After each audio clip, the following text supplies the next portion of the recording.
With the fall harvest in full swing, there's going to be more farm equipment on the roads. Farmers will be transporting crops and equipment more frequently, leading to slower moving vehicles that are spending more time on the road.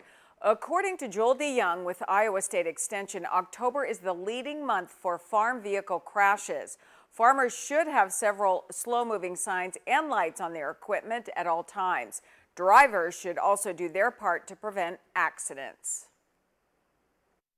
We need to make sure we're patient. Lack of patience is what causes a lot of problems this time of year. We pass in an unsafe manner. We don't expect them to turn with that equipment. We expect them to go straight. And then we get behind that traffic and it reaches us very rapidly. So we need to leave more time and we need to be prepared and we need to make sure we're not texting and doing other things.